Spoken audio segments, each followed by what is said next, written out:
I've always kind of been creative and Right, because it's because you're born with it. I tell a lot of the other creatives that I had on my platform that it's not something that you acquire. It's not something that's something that you're born with. It takes you some time to discover that but once it comes out of you, then it's up from there. There's yeah, yeah. yeah, we'll turn it back once you find that niche, once you find who you are with that, it's already embedded in you.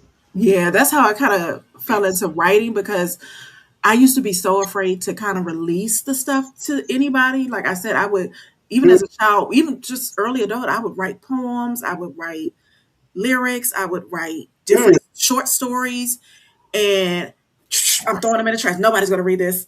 Oh I wow. don't know how many good things I had that probably in the Yeah, you trash got can. your own way.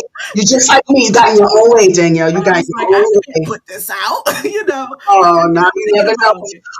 Danielle, come on, you can't put this out. Do you thanks a lot, Danielle, because you hear what we stuck with now? What they put out here now? Thanks a lot, Danielle. Because I had an aunt who used to write That's songs, and what, I like that got me inspired to do my. And I was like, this might be good, but I'm not about to find out because I don't want how you're sensitive about your stuff. yes, yes, yes, yes. So I So just give me the transition. I'm sorry, Danielle. Oh, go ahead, finish. I'm go ahead. sorry. No, I'm fine. Oh, okay. No, I was going to ask you. So, can you get into that transition from going into your creative space, please? So I noticed that a lot of what I look at is how do I feel after I do something? Like, how Mm-hmm. do I feel going into this office? How do I feel when I get home? What is the first thing I want to do? First thing I started doing was write. I may write in a journal. I may say, you know what, my brain needs a break. Let me just make up something else. Let me make up a story. Let me make up how my day should have went. Like, and so it kind of slowly graduated into um, creating short stories. Or I could look at a kid in my family and say, up, I got an idea of a story for you, and I could jot it down. And this time, instead of tearing it up and throw it away, I would come back and add to it each day, or rearrange this to make this sound like more like I wanted it. What is this child like? Or, the child I saw, what were they like? Things like that, kids in my family, or just, you know, Mm-hmm.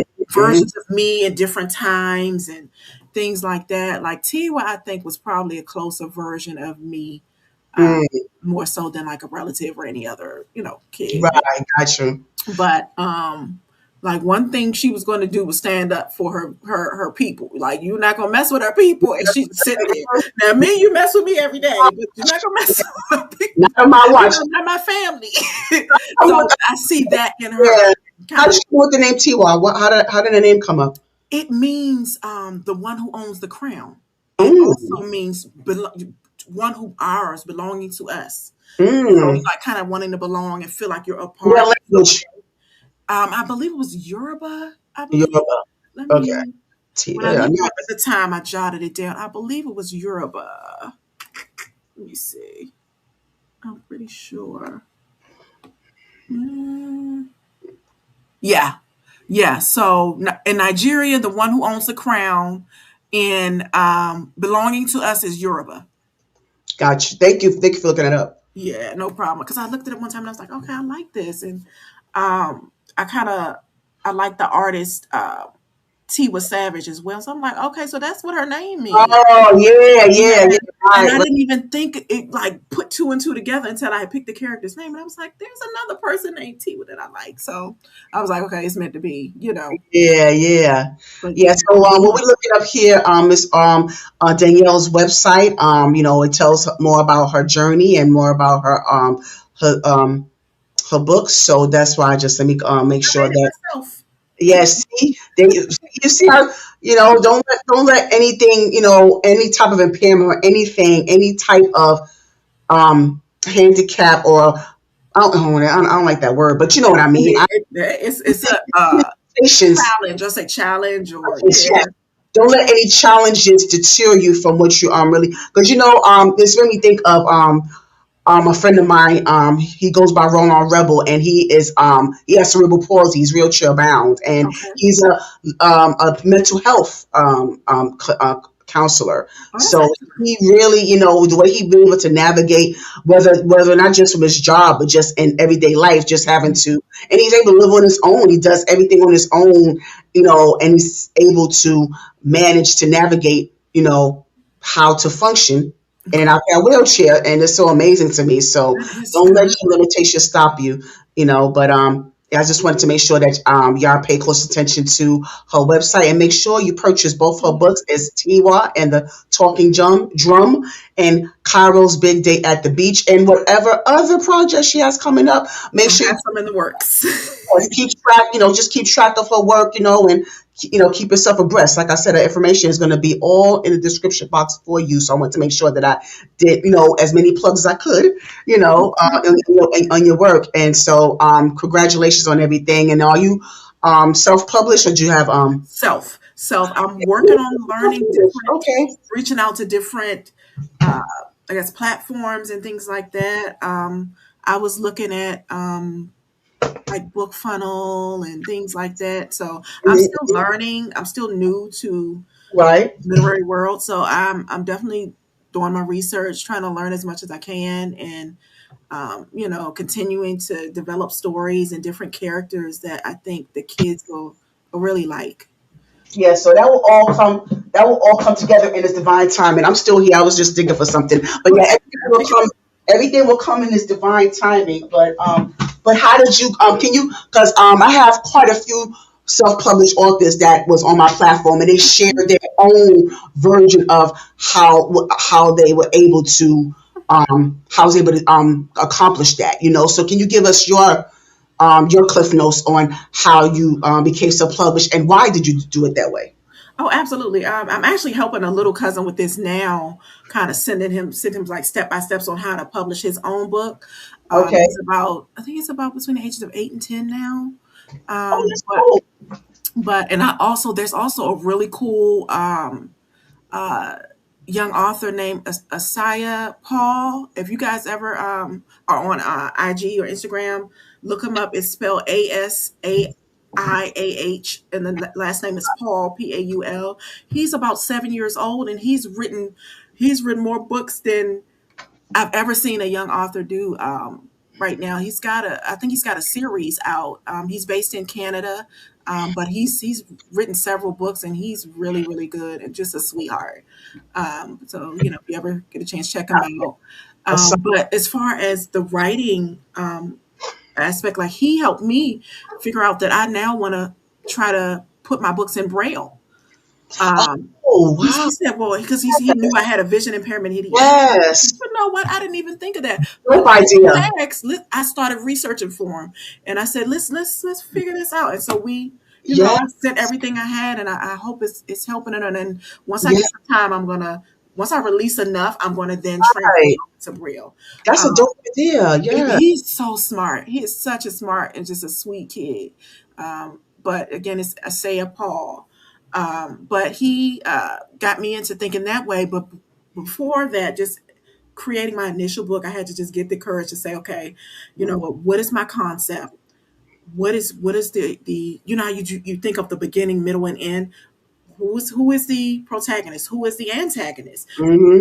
The trickster is the one that's giving her a little bit of a run for her money. So I said, okay, where is it based? I said, okay, I kind of want it to be based, it's the talking drum. It has to be based in somewhere in Africa or in a village. And so then thinking of the name for the character. How does the character look? What is her? Is it a he or a she? What is her personality like?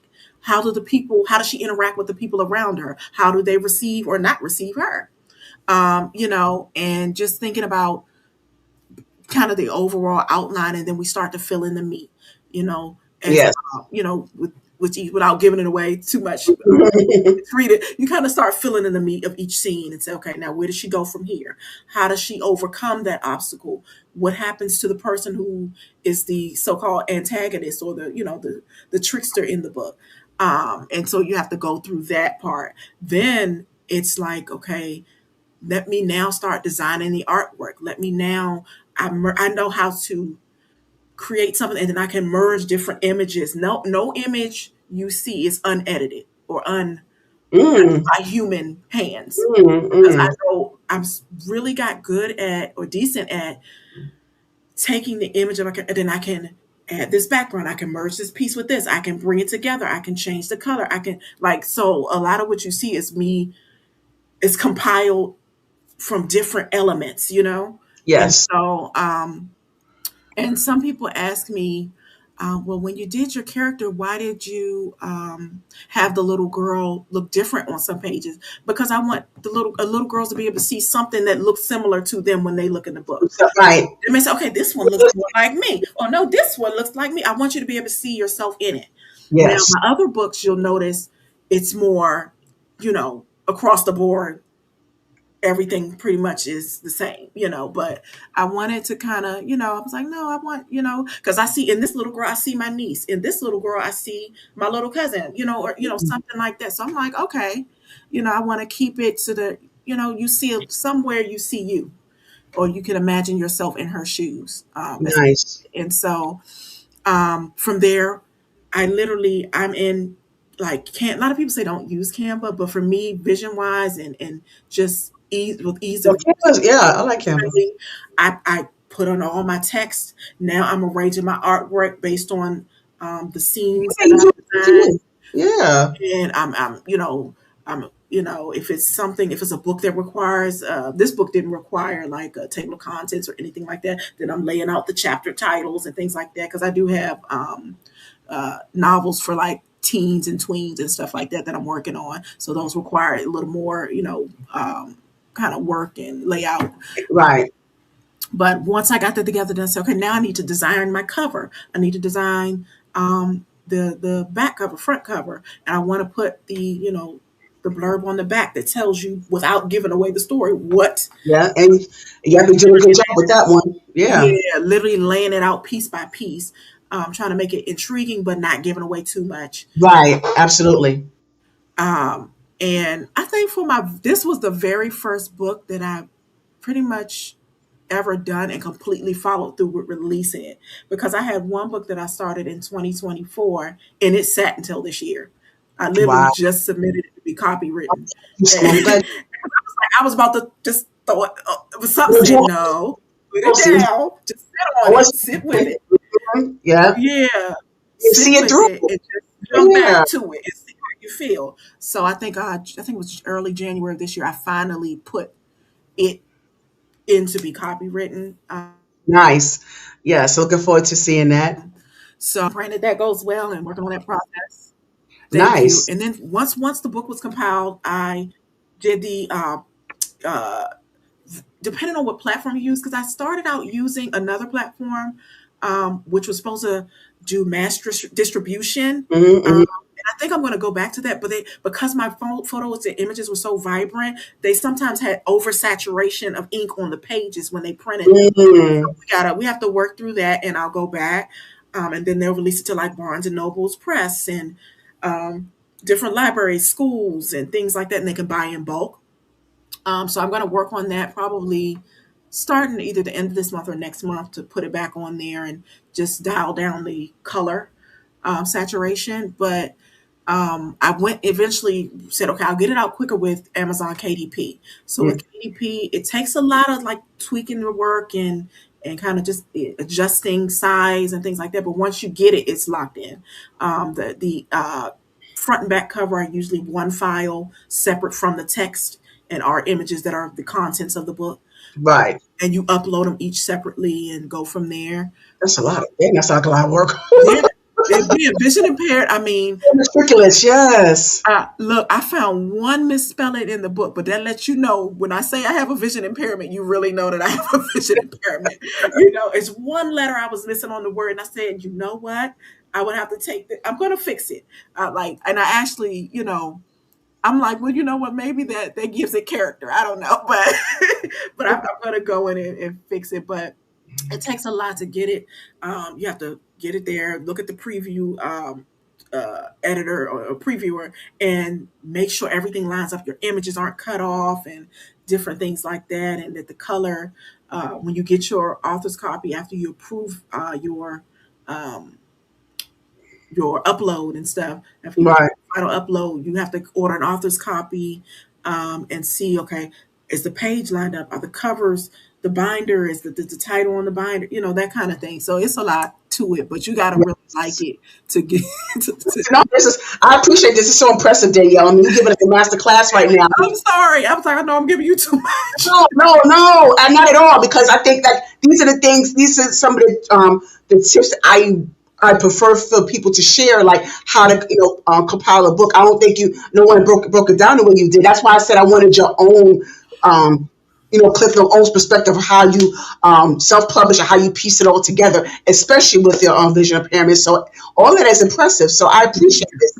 No, I appreciate all of this. Oh, one thing I forgot to add, they have templates. When you go to KDP, you Okay. tell them you want it like my book is like a 8.5 by 11, and that you give them the dimensions you want the book, whether you want it to be a smaller book or the regular size of like the average sheet of paper.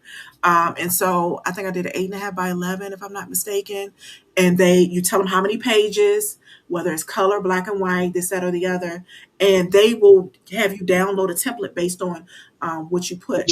And, and you have to put that template create, like if you have for your, let's say for your front and back cover, that's going to be one wide wrap cover. So front and back are going to be together, and then you're going to have that space for the spine of the book. Right. Whole So PDF.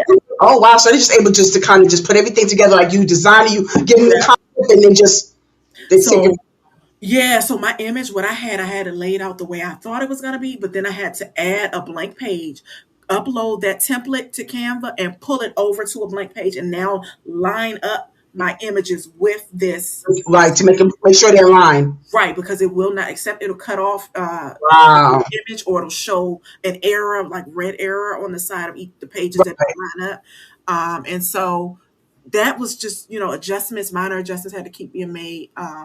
Once that was locked in, it'll accept it. You get to see it in the preview viewer. You know it's good.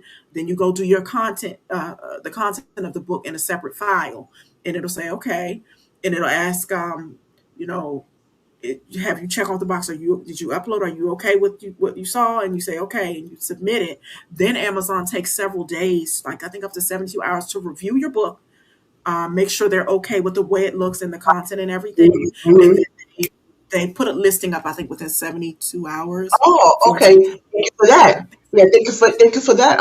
With that one. Okay. Yeah, it's Yeah. that process. Okay, so you gave us a master class, Danielle. I appreciate you just literally gave us a step by step tutorial on how a book is put together and how you're able to how Amazon, the process as far as Amazon putting it out there to sell. So yes, no, thank you for that. I really appreciate that.